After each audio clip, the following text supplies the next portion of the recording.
ARM படத்துல ஆக்சுவலா பேசில் sir நான் நிறைய படம் பேசியிருக்கேன். ஏஆர்எம் படம் நான் தான் பேசினேன். சரி. அது எனக்கு ரொம்ப வெரி க்ளோஸ் டு மீ. என்ன அப்படின்னா, அந்த படத்துக்கு பேசில் சாருக்கு நான் வாய்ஸஸ்க்கு போறேன். ஓகே. நம்ம துரை செந்தில் சாரோட கோ டைரக்டர்ஸ் 2 பேர். அசோசியேட் கோ டைரக்டர்ஸ் கைலாஸ் சார், ரமேஷ். இவங்க தான் அதை எடுத்து தமிழ் டப்பிங் பண்றதுக்கு டப்பிங் டைரக்டர்ஸா இருந்தாங்க.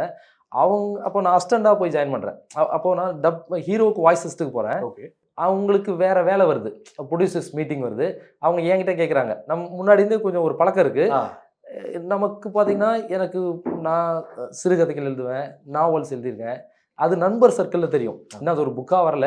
நமக்கு ஒரு ஒரு ஸ்லாங்கில் ஒரு பாண்டித்யம் இருக்கு. இந்த மாதிரி விஷயம் அவங்களுக்கு தெரிஞ்சதுனால, நீங்கள் போஸ்ட் ப்ரொடக்ஷன் அசிஸ்டண்டாக இருந்து பார்த்துக்கிறீங்களான்னு சொல்கிறாங்க. நம்ம வாய்ஸஸ் போனோம், இப்படி ஒன்று கேட்குறாங்கன்னு சரி சார் பண்ணுறேன்னு சொல்லிட்டேன். அதுக்கப்புறம் போனதுக்கப்புறம் ஒரு அவங்க 2 பேரும் அங்கே டைம் ஸ்பெண்ட் பண்ணல. நம்ம இருந்து பார்த்துட்ருக்கோம். டப்பிங் டைரக்டராக அது பண்ணுறதுக்கு ஒரு வாய்ப்பு இருந்துச்சு. அசிஸ்டண்டாக பண்ணேன். நீங்கள் ஏஆர்எம் படம் பாருங்கள். அதில் நம்மளோட இன்புட் இருக்குது. ஓகே. ஸ்ட்ரைட் தமிழ் படம் மாதிரியே இருக்கும்.